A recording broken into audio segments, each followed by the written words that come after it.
Aleluia.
Gelson, já ministrar no nosso coração.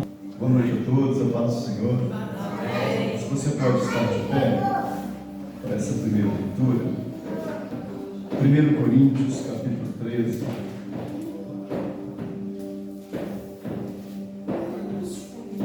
Eu vou ler apenas o verso 12.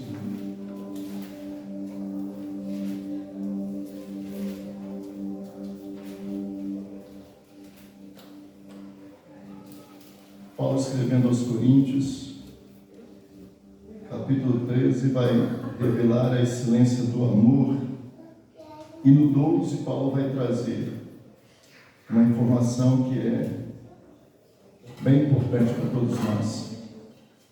Agora vemos em espelho. Algumas traduções vão trazer como que por um enigma, outras de maneira obscura, e ele segue dizendo: então veremos face a face. Agora eu conheço em parte, então conhecerei como também sou conhecido. Amém? Podemos sentar-nos. 1 Coríntios 13, 12. Pai, eu te louvo por tua palavra e peço que o teu Espírito venha falar ao coração dos teus filhos. Desperta-nos para uma vida de fé, perseverante em amor, confiando tão somente na tua santa palavra. Pai, nós te louvamos e pedimos que a bênção do Senhor venha derramar-se sobre todos os teus filhos na noite deste dia. Seja conosco. Fala conosco mais uma vez, em nome do Senhor Jesus. Amém, Senhor. Paulo está relatando algo muito comum no seu dia a dia. E ele vai falar de espelho.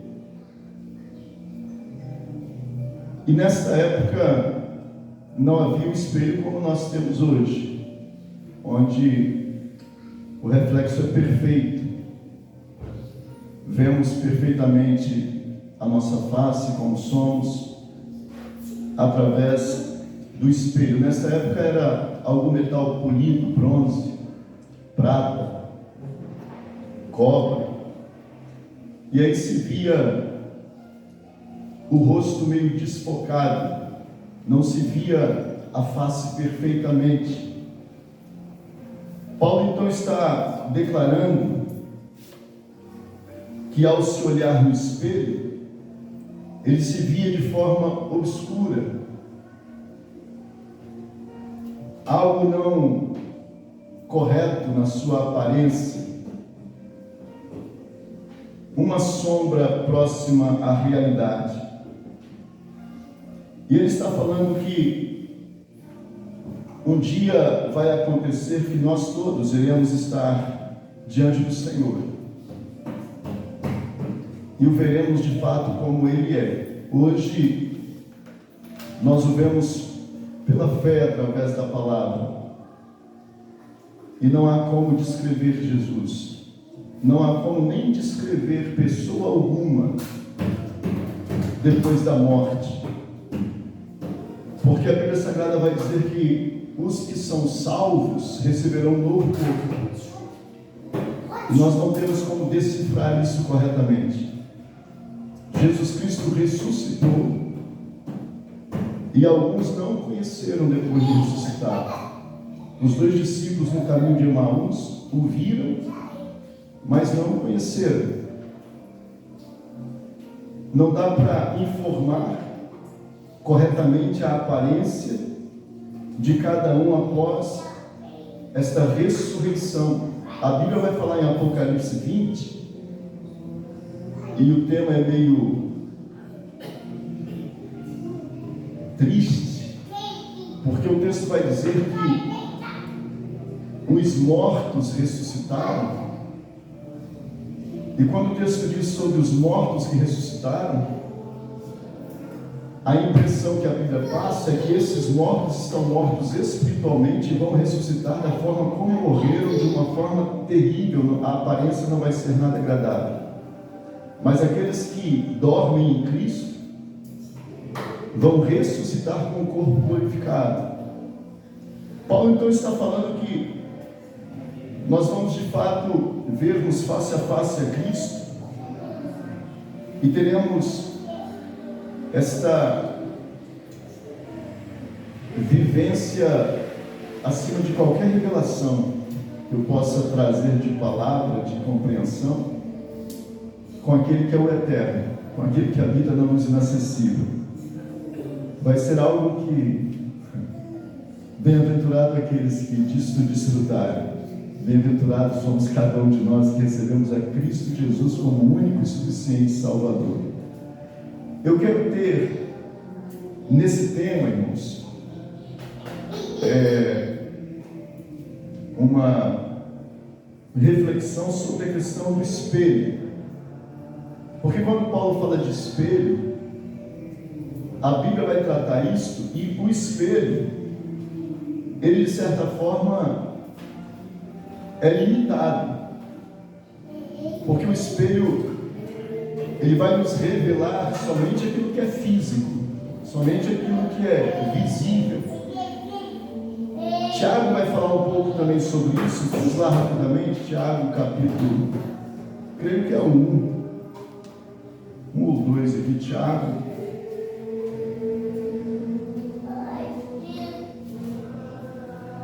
É o capítulo 1. Eu vou ler a partir do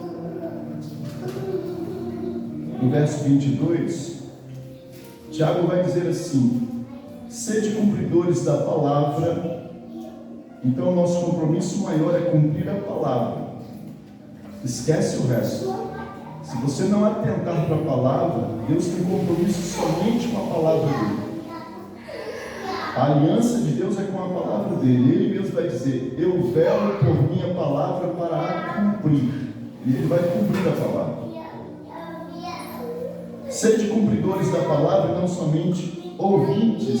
E olha o texto: enganando-vos a vós mesmos. Então quem ouve a palavra e não atenta com cuidado para andar conforme as doutrinas de Cristo, conforme a palavra, está se enganando. Engana-se a si mesmo. Aí o texto segue: se alguém é ouvinte da palavra e não cumpridor, é semelhante ao homem que contempla no espelho o seu rosto natural. Então veja que Tiago está falando de algo natural. Ele está dizendo: o espelho natural vai revelar o que é natural. O espelho vai mostrar apenas a sua aparência, a sua forma física. Só que há uma revelação mais profunda aqui, porque ele está falando da palavra. Então, se você seguir, o texto vai dizer: depois de se contemplar a si mesmo, vai-se e logo se esquece como era. Aquele, porém, que atenta bem, e aqui agora está falando da lei da palavra, das ordens de Deus, lei perfeita, a lei da liberdade, e nela persevera, ou seja, na palavra do Senhor. E é bom, o Salmo 1, irmãos, é riquíssimo, né? Por isso que é o Salmo 1. Medita nesse livro de dia e de noite. Medita porque a palavra do Senhor é riquíssima. Veja, a lei perfeita, a lei da liberdade, nela persevera, não sendo ouvinte esquecido, mas cumpridor ou executor, conforme a tradução da obra, da palavra, este será bem-aventurado no que realizar. Então a Bíblia Sagrada, ela não é um espelho comum que você tem na sua casa. Quando nós olhamos para a Bíblia Sagrada, o que ela vai lhe mostrar, o que ela vai te revelar, é aquilo que está no teu espírito, na tua alma, é aquilo que está no teu coração. Quando você olha para a palavra, é um espelho que vai refletir aquilo que você tem internamente, aquilo que você é internamente, aquilo que ninguém consegue sondar, aquilo que ninguém consegue perceber. Então a palavra é um espelho para o teu espírito, para a tua alma, para a parte mais importante do teu ser, porque para esse corpo não há saída. Este corpo, o fim dele, e Jesus falou sobre isso, a carne para nada presta. Esta carne, a única solução para ela é o preço que Jesus pagou.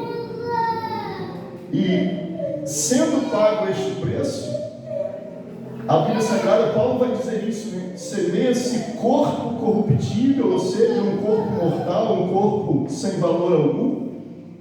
Mas o mesmo Paulo vai dizer, né? E ressuscita um corpo incorruptível, ou seja, um corpo transformado, glorificado. Então, o foco da palavra de Deus, o foco da Bíblia Sagrada não é carne, não é matéria. Aliás, a Bíblia Sagrada fala sobre isso. Se alguém espera em Deus somente nesta vida, é o mais miserável de todos os homens, porque a vida que a palavra de Deus nos transmite, ela é espiritual, ela transcende. Paulo vai falar sobre isso um pouco em Colossenses, dizendo sobre festas, né? Tempos, luas, sábados. Ele diz, olha, tudo isso é figura, tudo isso é apenas uma miragem daquilo que é a realidade, e a realidade se encontra em Cristo. Então, se olharmos para a palavra do Senhor com cuidado, a palavra é o espelho que vai trazer um reflexo para o nosso espírito, para a nossa alma, para nós nos arrumarmos espiritualmente, para nós nos cuidarmos em todos os sentidos espirituais, sentimentais, emocionais. E nós precisamos atentar então com muito cuidado para a palavra, porque ela não vai estar tratando do homem natural no seu princípio, na sua prioridade. Ela anseia tratar-nos espiritualmente. Então, quando olhamos para a palavra do Senhor, e o texto vai nos confrontar, e a palavra vai nos confrontar sempre, e muitos não gostam disso. Alguns querem chegar numa reunião como essa e não querem ser confrontados, querem ser bajulados, querem ser paparicados. Jesus era o que mais confrontava a todos. João então nem se diz. João Batista chamava os fariseus, saduceus de raça de víboras, porque eles se esquivavam de tudo aquilo que Deus orientava, falava na sua palavra. Eles arranjavam uma desculpa para não obedecer e não cumprir a palavra. Quando Deus, em várias profecias, revelou acerca de João Batista, a voz do que clama do deserto que viria, e todos viram, desde o nascimento, desde a concepção de João Batista, o milagre que Deus operou na vida dos seus pais para gerá-lo. Mesmo assim, ao ir ao batismo e ouvir a palavra de João, eles não se submetiam ao batismo de João. Eles iam ali somente para observar, e João dizia, raça de víboras. E eles diziam, não, nós somos filhos de Abraão, não precisamos disso. E João Batista dizia, olha, Deus pode suscitar filhos para Abraão até de pedras. Ser filho de Abraão não garante a ninguém eternidade. O que garante vida eterna com Deus é você usar a palavra como espelho para arrumar teu espírito, tua alma, arrumar teu coração diante do Senhor, porque nós somos terrivelmente corruptos. A única esperança está em nos submetermos humildemente à palavra de Deus e atentarmos para ela. Irmãos, até quando oramos, nós precisamos ser corrigidos de uma forma tão pontual, tão minuciosa, que até quando oramos, a Bíblia Sagrada vai dizer que mesmo que nós venhamos orar, se o Espírito Santo não interceder por nós com gemidos inexprimíveis, nós não sabemos orar como convém. Nós chegamos diante do Senhor e pedimos o que o nosso orgulho, a nossa vaidade, a nossa vontade, mas nem perguntamos de fato qual é a vontade de Deus. Não foi assim que Jesus Cristo fez, orou dizendo a vontade dele, mas porém depois ele disse, porém cumpra a tua vontade, não a minha. Então nós falamos da nossa vontade em oração, pedimos isso, aquilo, outro, falamos de tudo, e até na oração nós manifestamos as nossas imperfeições. Então quando olhamos para a Bíblia Sagrada, e se você for meditar com mais cuidado, há textos na Bíblia, eu não vou poder descrever todos, porque a gente já tem falado sobre esse tema, mas a cada segundo a gente pode desfrutar de um pouco mais. Então, quando você olha para textos bíblicos como de Samuel, segundo Samuel, Deus vai enviar Natã, e Natã é um profeta. Ele tem a palavra de Deus com ele, a revelação de Deus com ele. Ele vai chegar diante de Davi. Então Davi está com o seu coração ocultando no seu espírito, na sua alma, aquilo que ele projetou, aquilo que ele fez. Mas diante da palavra, veja, a palavra que sai da boca de Natã, não há como Davi se esconder. Quando a palavra é falada, a palavra vai confrontar Davi. E Davi, ele como rei, ele poderia ter duas atitudes. Assim como teve por muitas vezes atitudes, Saul teve atitude diferente de se envaidecer, se orgulhar e não se submeter à palavra, não se permitir corrigir. Davi, diferentemente de Saul, ao ser confrontado, ele vai se humilhar. Então a palavra vai extrair do coração de Davi aquilo que é a verdade. Qual é a resposta de Davi diante de Natã? Quando ele conta a historinha lá que todo mundo já conhece, a gente tem até repetido algumas vezes aqui, ele diz sobre o rico que pegou a ovelhinha de um que só tinha uma e tal. Davi vai dizer, olha, esse homem é digno de morte. Veja, a palavra vai extrair de Davi a verdade do que é a sentença para ele. Então, quando ele se vê digno de morte, ele se humilha, ele chora, ele se arrepende, ele diz, olha, verdadeiramente eu pequei. E o que trouxe luz a Davi? O que fez Davi enxergar claramente o seu pecado? A palavra. A palavra que extraiu do coração de Davi os seus erros. Então, se nós estivermos caminhando nesta vida, nos achando perfeitos, bons, Jesus Cristo falou sobre isso, né? Quando o jovem chegou e disse, bom mestre, ele diz, ó, bom só é Deus, bom só há um que é Deus. Então nós precisamos atentar para a palavra que ninguém é bom. Nenhum de nós é santo e perfeito, não há. Mas nós podemos nos corrigir, como a palavra diz, né? Hebreus 12, 14, o texto vai dizer que nós devemos seguir a paz e a santificação. Segue, sabe? Segue, deixa a santificação te confrontar, a paz te confrontar, porque a Bíblia vai te confrontar sempre para você andar por esse caminho estreito, e que não é qualquer um que anda por ele. O próprio Jesus vai dizer, poucos são os que o encontram. Então eu quero que você perceba dentro da Bíblia Sagrada que Davi vai ser confrontado e vai ser exposto a tudo aquilo que estava no seu interior. Então esse espelho, ele veio para isso, para nos arrumar interiormente, para nos colocar em ordem interiormente. Jesus Cristo também vai, por várias vezes, não são poucas, são muitas as vezes, eu só vou ler aqui uma ou duas, para que vocês compreendam, mas por várias vezes Jesus Cristo vai extrair aquilo que está no coração dos homens e revelar através da palavra a atitude de cada um deles.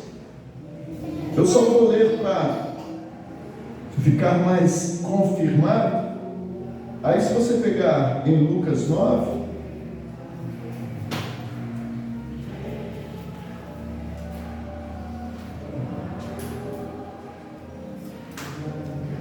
Lucas 9, o 46 diz assim, entre os discípulos, veja isso, não é gente ímpia, é entre os discípulos, levantou-se uma contenda entre eles.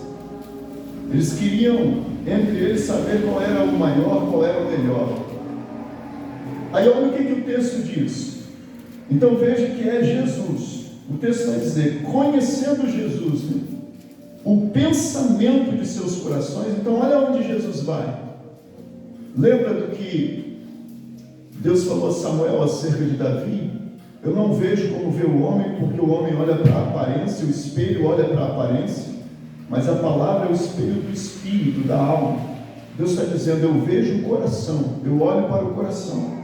O texto diz, mas Jesus, conhecendo o pensamento de seus corações, tomou uma criança, colocou-a junto de si e lhes disse, qualquer que receber esta criança em meu nome, recebe a mim. e qualquer que me recebe, recebe o Pai que me enviou.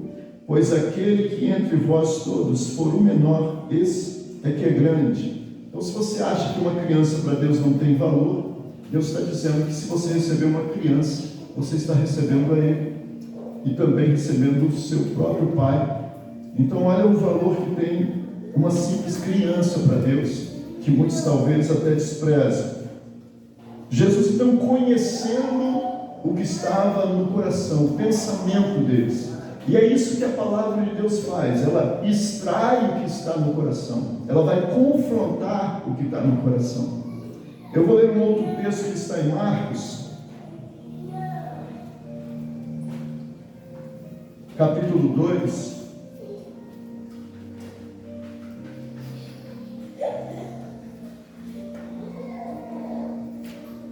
Eu só vou ler um versículo porque a passagem ela é um pouco extensa.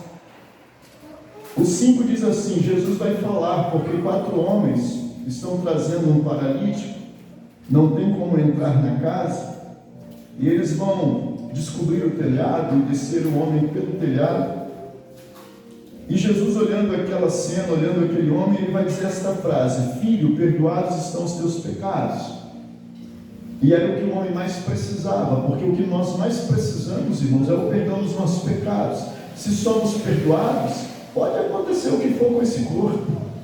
Se somos perdoados, nos é garantida a vida eterna. Então Jesus está garantindo para esse homem: filho, perdoados estão os teus pecados. Porém, Jesus olha para esse espelho que é a palavra, ele está curando a alma, ele está curando o espírito, mas os homens querem ver o físico. Jesus então, dizendo, olha o texto, né? Estavam ali assentados alguns escribas, versículo 6, que arrazoavam em seus corações. Porque, veja, eram pensamentos em seus corações. Porque este profere estas blasfêmias? Quem pode perdoar pecados senão Deus? Jesus, conhecendo isso, aliás, título acho que é 3:11, o texto vai dizer que este é o verdadeiro Deus, Jesus Cristo. Este é o verdadeiro Deus. O texto vai dizer aqui que Jesus Cristo, conhecendo, logo em seu espírito o que eles pensavam em seus corações, o 8, ele responde assim: por que vocês estão arrazoando sobre estas coisas em vossos corações? Veja, ele está extraindo o que está no coração. Qual é mais fácil dizer ao paralítico: estão perdoados os teus pecados, ou dizer: levanta e anda, toma o teu leito e vai, enfim? Para Jesus, irmãos, era muito mais difícil, muito mais penoso dizer: perdoados são os teus pecados, porque ao perdoar o pecado, ele está assumindo para si a dívida. Quando ele diz: perdoados estão os teus pecados, está dizendo: eu vou pagar a sua dívida. Era muito mais fácil para ele dizer: levanta e anda, curar o físico, do que da vida eterna a todos nós.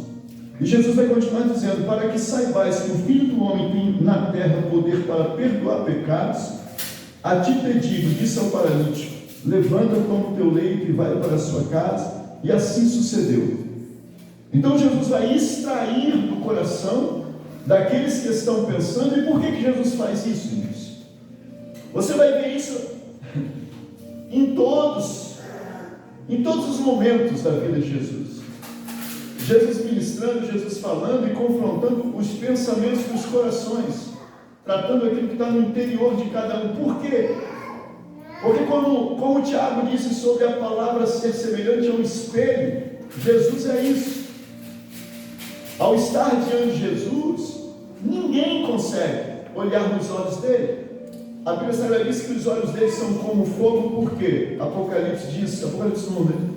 Por que os olhos dele são como fogo, chama de fogo? Porque a maioria das pessoas que tiveram a experiência de olhar para o rosto de Jesus se perceberam nus diante dele. Ele enxerga a alma, ele vê o que está no coração, ele vê o que está no espírito. Não adianta chegar diante dele com uma aparência, ele não olha a aparência, ele vê o que está no interior. Ele é esse verdadeiro espelho da alma, o espelho do espírito. É por isso que ele é o nome sobre todo nome, é por isso que ele é o primeiro. Quando você olha para Jesus, olha os textos, eu vou partir para o encerramento, mas olha isso. João 1:1 diz o quê? No princípio e o Verbo era Deus, e o Verbo se fez carne e habitou entre nós. Então, esse espelho que é a palavra, o Verbo, a palavra, se fez carne e habitou entre nós para nos curar a alma, para nos curar o espírito, para tirar de nós vaidade, mentira, hipocrisia, engano, soberba, tudo aquilo que invadiu o nosso coração. Então Jesus, como essa palavra viva, ao estar diante das pessoas, ele confrontava o que ia no coração. Não adiantava chegar para Jesus arrumadinho, bonitinho, como os fariseus, com suas vestes talares, com todas as suas indumentárias. Jesus dizia: olha, vocês são hipócritas, vocês são como sepulcros caiados. Por fora o espelho está mostrando que vocês são bonitinhos, o espelho natural, mas por dentro o espelho que é ele, né, o próprio Cristo, a palavra, ele diz: por dentro vocês são sepulcros caiados, cheios de mortos, né, de mão cheio de corpos fétidos, ou seja, apodrecidos por dentro. Ele está confrontando a alma, o espírito, aquilo que está no coração. Então, se você olhar Jesus como a palavra, o que é a palavra? Hebreus 4, vamos lá, tem que falar esses textos porque eles são maravilhosos. Hebreus 4 e 12, olha o texto que o espelho faz. O espelho é isso aqui, ó. Pois a palavra de Deus é viva e eficaz, e mais penetrante ou mais cortante do que qualquer espada de dois gumes. Por que ela é cortante? Porque ela não está interessada na aparência, ela vai penetrar mais fundo,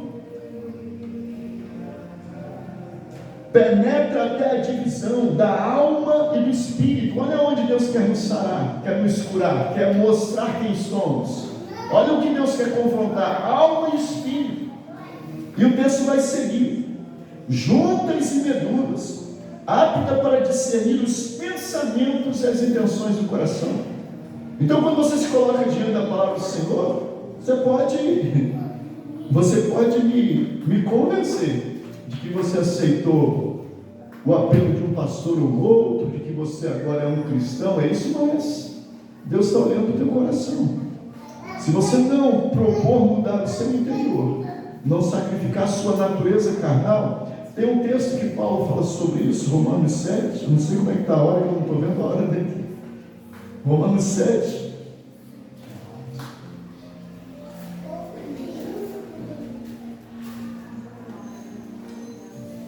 Olha o que Paulo vai dizer, versículo 22. Segundo o homem interior, então Paulo já foi convencido, espiritualmente, ele já foi convencido. Eu tenho prazer na lei de Deus. Ele se conforma com a lei e diz: não, Deus tem razão, a palavra dele é a verdade. Então Paulo está convencido espiritualmente, mas a carne que para nada presta, olha o que ele diz da carne: mas vejo nos meus membros, ou seja, na carne, outra lei, que batalha contra a lei do meu entendimento, e me prende debaixo da lei do pecado que está nos meus membros. Então a carne não se submete a se arrumar conforme a palavra, ela vai ter que ser sacrificada.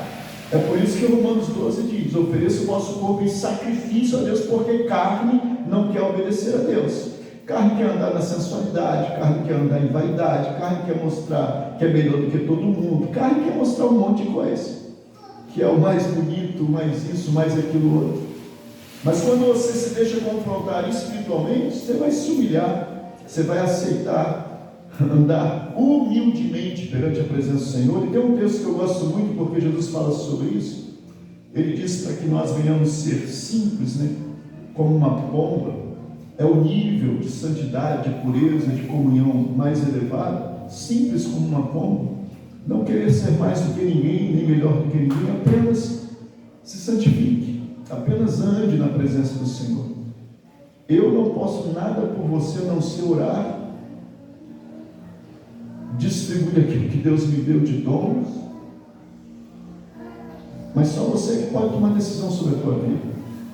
Olhar para a palavra e ver que você de fato precisa ser corrigido, precisa se humilhar e obedecer às Sagradas Escrituras. Eu vou encerrar com Apocalipse, porque esse espelho, irmãos, agora nós temos ele aqui, ó. É fácil olhar para essa Bíblia, para esse livro, é fácil você olhar. Mas naquele dia você vai olhar esse espelho aqui frente a frente. Vai ter um dia que você vai olhar olhos nos olhos. E aí, meu irmão, acabou. Aí acabou toda a oportunidade de se corrigir. Deus deixou escrito para nós, para que nós venhamos nos corrigir, para estar diante dele e aprovar.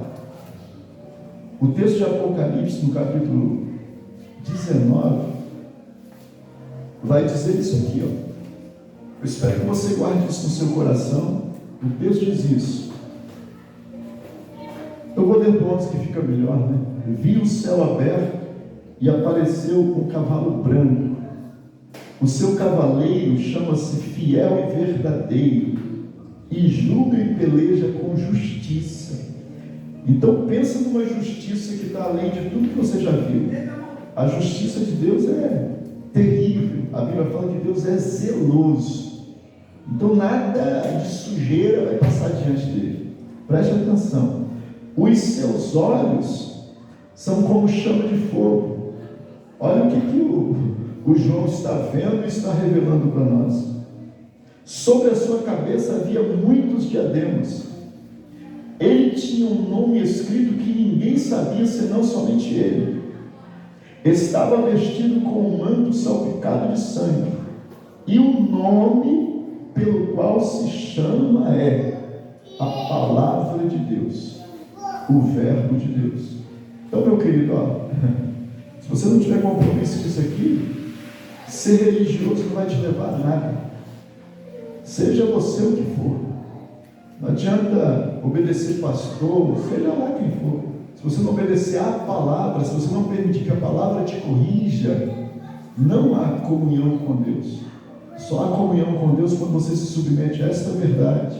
Se olha nesse espelho que é a palavra e começa a corrigir teu espírito, tua alma, teus pensamentos, teu coração, teus desejos, tuas vontades. Deixa esse espelho te arrumar. Que Deus tenha misericórdia de você, da minha vida. Curva a sua cabeça e chorar com você e com você. Se você pode, põe a mão no coração. Pai, mais uma vez nós entramos diante da tua presença. E eu quero pedir misericórdia. Misericórdia por minha vida, pela vida de todos os teus filhos que aqui se encontram, pela vida de cada família que aqui se chega para ouvir a tua palavra. Eu quero pedir a tua misericórdia, o teu favor, Pai, pelo sangue de Cristo que foi derramado naquela cruz. Por este amor com que o Senhor tem nos amado, para que o teu Espírito, a tua palavra, a tua presença, que ainda, Pai, permanece neste mundo, porque o Senhor nos deixou consolador para nos ensinar a tua palavra com as riquezas que ela possui. E nesta noite eu quero pedir por misericórdia sobre cada um de nós, para que o Senhor venha sondar o nosso coração, como o Senhor sondou o coração de tanta gente que apresentava-se diante do Senhor quando o Senhor esteve entre nós em carne, quando o Senhor se apresentou diante de multidões, como o Senhor revelou o que estava no íntimo. Não foi assim com aquela mulher samaritana que chegou diante do Senhor e logo ouviu do Senhor dizendo: você já teve 5 maridos e o marido que você está agora não é teu marido, você está em adultério. E ela teve que reconhecer que estava diante desta verdade que revela o que está no nosso coração, o que está em nosso espírito. Que nesta noite a tua palavra possa confrontar corações, que o nosso coração seja confrontado e possamos entender que só há um Deus verdadeiro, só há um mediador entre Deus e os homens, Jesus Cristo homem, e só um caminho há pelo qual podemos ser salvos, Pai. Jesus declarou: eu sou o caminho, a verdade, a vida, e ninguém virá ao Pai a não ser tão somente por mim. Pai, que o teu Espírito possa ministrar ao coração dos teus filhos, e assim como diz a tua palavra, convencê-los do juízo, da justiça, do pecado, e nos conduzir a todos nós ao temor, à reverência, ao profundo respeito à tua santa palavra e a viver e andar conforme as tuas sagradas escrituras. Eu peço perdão e misericórdia por todos nós e que a tua graça, Pai, seja sobre todos nós. Em nome do Senhor Jesus, abençoa cada família e lar que aqui se representa nesta noite, levando a revelação, a compreensão e entendimento deste caminho que é tão estreito, mas bem-aventurados são aqueles que o acham e andam por ele. Bem-aventurados porque estarão diante de ti na eternidade.